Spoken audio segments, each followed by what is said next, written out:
Jurassic World မှာဒိုင်နိုဆောတွေသွားကြည့်ဖြစ်ခဲ့တယ်လိုက်ခဲ့ကြအောင်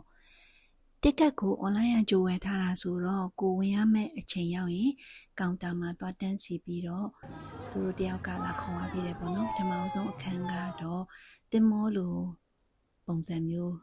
လုပ်ထားတာပေါ့နော်ပြီးတော့တောအုပ်လိုပုံစံမျိုးမှာ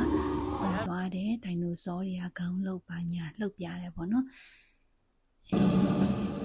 တပုံတွဲရိုက်လို့ရတယ်ပေါ့ပြီးတော့အကောင်ပေါက်လိုမျိုးလေးပေါ့နော်အဲ့ဒါလေးနဲ့လည်းတပုံတွဲရိုက်ဖို့အတွက်သူတို့ခြေပြထားတယ်ပေါ့ပြီးတော့စမ်းသက်ခန်းစသဖြင့်အဲ့လိုမျိုးတွေပြရတာဒိုင်နိုဆော training လုပ်ပြရဆိုတဲ့ပုံစံမျိုးပေါ့နော်အဲ့ဒီမှာဆက်ပြီးတော့ဂိုက်ကတခန်းမိတခန်းခေါ်သွားတာပေါ့နော်တခန်းနဲ့တခန်းကိုအကြာကြီးတော့အချိန်မပေးဘူး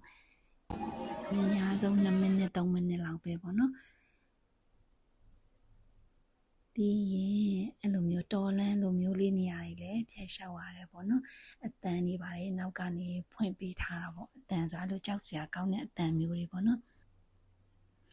အကောင်ပေါက်လေးလည်းပြထားပေးတယ်ပေါ့နော်နောက်ဆုံးကတော့အကောင်ကြီးကြီးတစ်ကောင်တက်ပြပါတယ်ပြီးတော့ shopping လုပ်တဲ့နေရာလေးပေါ့နော်အဲ့ဒါဆိုရင်ပြန်ထွက်လို့ရပါပြီစုစုပေါင်းမှာနိုင်ဝက်လောက်ပဲကြာတယ်ပေါ့နော်သူက show တဘောမျိုးမှာကိုကလမ်းလျှောက်ပြီးကြည့်ရတာပေါ့နော်အဲ့ဒီတစ်ကတ်ကတော့3နာရီခွဲမတိုင်ခင်ဆိုရင်သူကလူကြီးဆိုရင်900ကျော်ပေါ့ကလေးဆိုရင်900ကျော်ပေါ့နော်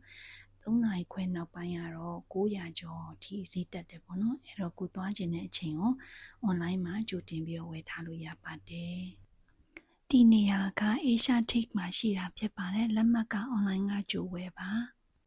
ပထမတစ်ခေါက်ကလက်မှတ်ကြိုမဝယ်ဘဲနဲ့သွားတော့လှည့်ပြန်ခဲ့ရတယ်ပေါ့နော်အထက်ဝင်ခွင့်မရပါဘူးအဲ့ဒါကြောင့်နောက်တစ်ခေါက်